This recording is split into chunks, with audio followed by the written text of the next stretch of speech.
Welcome back to the Poor Valley Princess. Today we are going to make a dirt cake. And here you can see I have this recipe in a really old cookbook from my childhood. And it was submitted by a friend of mine, Teresa Buttrey.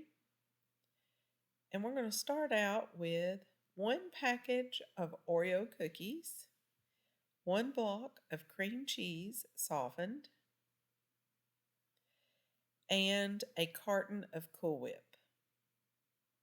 Now first we're going to crush the cookies into a fine powder.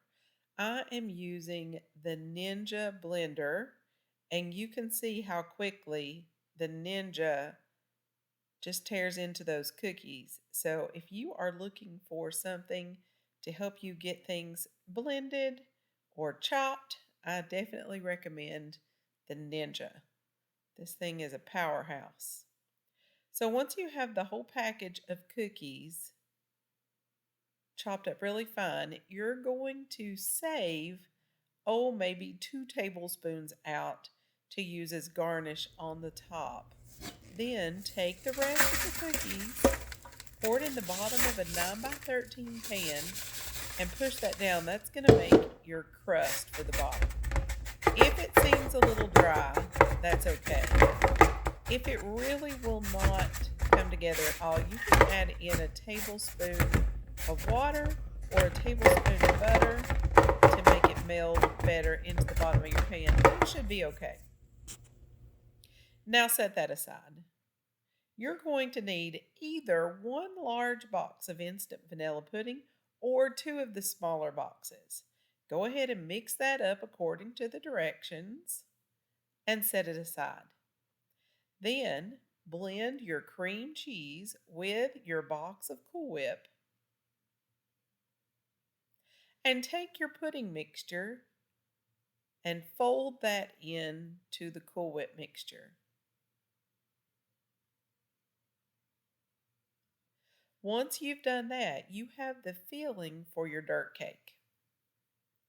We're going to take this filling, pour it over top of our cookie crust.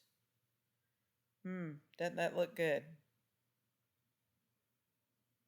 If you have a few lumps in your mixture, it's okay. It'll make it seem more like dirt. And now, garnish the top with the Oreo cookies that you set to the side. And you're going to want to pop this back into the fridge for at least 30 minutes to an hour, or even better, overnight for it to firm back up again. To make this a really fun dessert, you can get the sour gummy worms and place those in your dirt to make it look like a fun little garden or a worm farm. And that's it. This is a delicious dessert. So try it today. It's fun to do with kids, fun to do for the holidays. And here is a different picture of the directions. Don't forget to like and subscribe. This is the Poor Valley Princess. See you next time. Thanks for watching.